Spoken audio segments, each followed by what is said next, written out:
Selamat malam teman-teman semuanya. Baik, di video ini saya akan menjelaskan beberapa fitur di Java ya.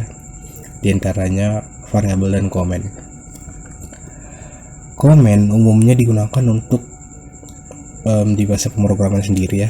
Umumnya digunakan untuk menambahkan catatan pada baris code tertentu. Jadi begini, kita anggap inilah code ya, berapa panjang gitu. Terkadang kita kan ingin menambahkan catatan nih, misal kayak ini adalah code untuk mencari luas segitiga gitu ya.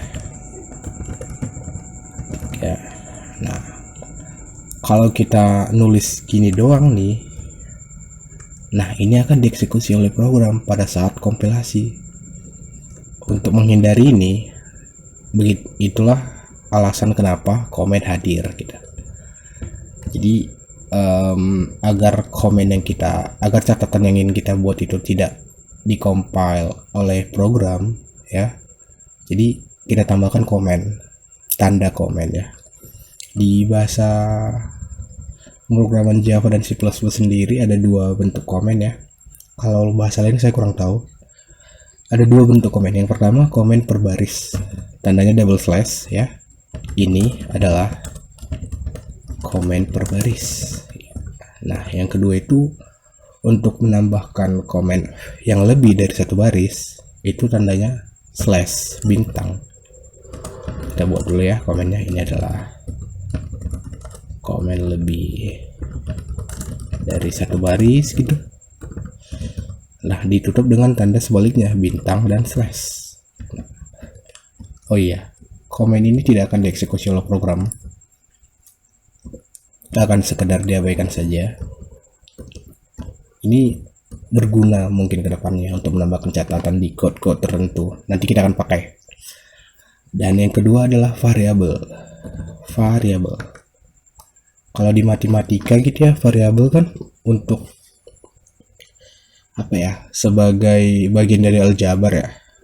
Nah, kalau di bahasa pemrograman sendiri itu variabel adalah suatu tempat untuk menampung sebuah nilai, baik itu sebuah nilai berupa angka ataupun nilai boolean ya, true atau false bisa juga sih.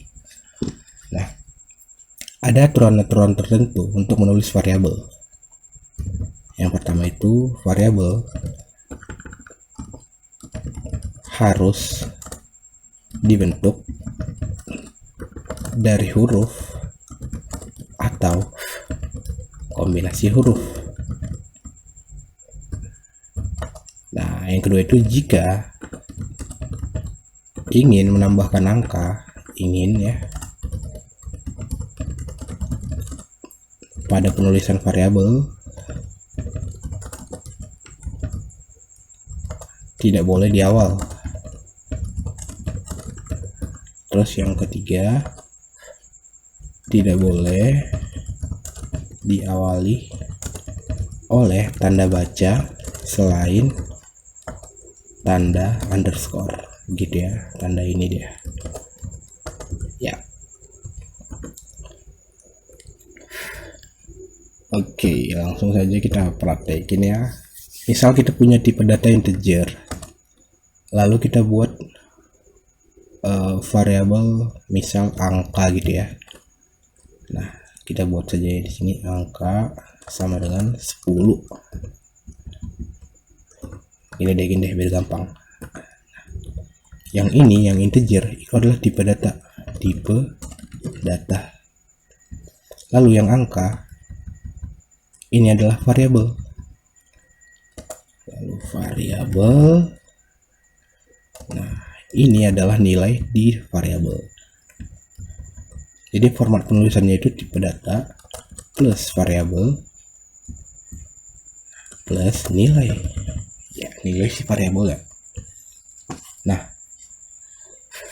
di bahasa pemrograman sendiri itu tanda sama dengan ada dua ya. Ada yang sama dengan satu gini, ada juga yang ini. Nah, ini akan kita bahas di episode selanjutnya ya. Yang double sama dengan ini itu untuk komparasi. Nah, sekarang kita punya code ini. Ini artinya adalah kita meletakkan nilai 10 ke dalam variabel angka. Jadi angka nilai sekarang adalah 10. Kalau tidak bisa kita sistem out dulu ya, kita tampilkan dulu di konsol angka gitu ya. Kita save, kita compile.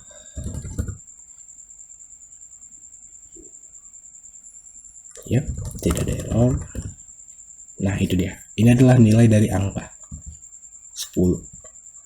Nah, penulisan tadi, kita balik ke penulisan. Penulisannya itu tidak boleh diawali oleh tanda baca selain underscore. Coba ya. Misal kita punya tanda baca add gitu ya. Terus kita buat di sini add gitu. Apa yang terjadi kalau kita compile? Kalau saya rasa ini akan error sih. Nah, benar, lihat error kan. Jadi itu tidak boleh, ilegal nih, ilegal. Jadi di bahasa pemrograman sendiri itu dilarang ya. Nah, tidak boleh juga diawali dengan angka. Coba ya, kita buat 2 gitu. Lalu 2, kita save, lalu kita compile. Nah, dia akan error juga nih. Statement. Kalau kita mau nambahkan angka, itu harus di akhir ataupun di tengah sebenarnya ya. Di tengah juga bisa sih. Kita buat gini, save dulu, lalu kita compile ya. Clear screen dulu, main.java. Nah, tidak ada error, kita tampilkan. Nah, ini dia. Angka itu bisa di tengah atau kita buat di tengah, coba ya. Di tengah ataupun di akhir nih, double nih kalau percaya nih. main.java. Nah, tidak diarahkan, kita tampilkan tetap saja 10 gitu. Untuk variabel sendiri itu bisa saja nantinya itu menyimpan sebuah nilai yang bukan angka. Misalnya address sebuah array gitu, address memori gitu ya. Atau nilai tipe data boolean. Itu akan kita bahas di episode-episode selanjutnya. Baik, untuk sekarang itu saja sih menurut saya ya untuk variabel dan komen. Terima kasih sudah menonton. Kita akan bertemu di episode selanjutnya. See you.